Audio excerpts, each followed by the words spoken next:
In 2023, while digitizing archived NASA recordings, engineers discovered a fragment of audio that wasn't listed in any official transcript. No title, no mission code, no explanation. Just a single handwritten label and date. July 20th, 1969. Wait, that's the date, moon landing date. This is the Dark Archives podcast, where we talk about historical anomalies. In this episode, we're going to explore the eluding nature of the first moon landing. The day humanity first stepped onto the moon. The day the world watched as three astronauts changed what it meant to be human. But this audio wasn't part of that broadcast. It never aired. On television, it wasn't quoted in textbooks or documentaries. For more than 50 years, it sat unheard, buried among thousands of hours of recordings.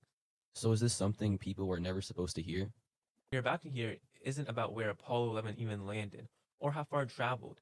It's about a moment history almost forgot and how close everything came to going wrong. Apollo 11 was a result of years of Cold War rivalry, political pressure, and unprecedented technological ambition. The US had promised the world it would land a man on the moon and return him safely before the decade was over. And if they didn't, that's not just failure, that's humiliation. Exactly. The mission carried three astronauts, Neil Armstrong, Buzz Aldrin, and Michael Collins. Two would land on the moon, and one would stay behind, completely alone in orbit and unable to help if something went wrong. Wait, what? That part still messes with me. Despite the confidence shown to the public, the technology was fragile. The onboard computer had less processing power than a modern calculator.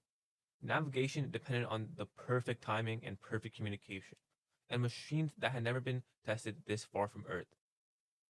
So basically, zero room for error. Exactly.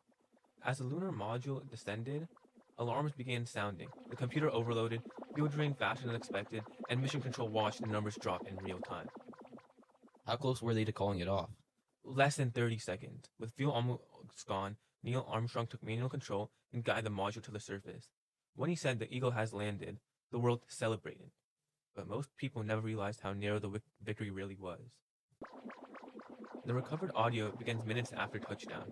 It wasn't transmitted to Earth, it was recorded internally, meant only for technical review, and at that point the danger wasn't over. They still had to step outside, knowing how close they'd come. There's a long pause in the recording. No cheering, no applause, just breathing. Then a voice quietly says they hadn't trained for how quiet the moon would be.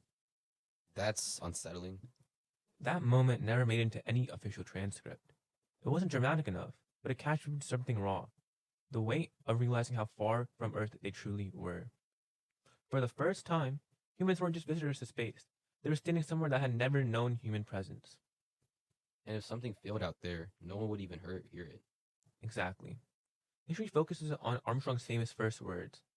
But this recording shows what came before. The hesitation, the fear, and the understanding that survival wasn't guaranteed.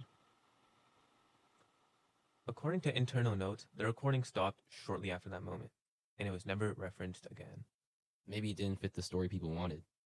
We talk about the moon landing as if it were inevitable, but inevitably is something that we assign after success.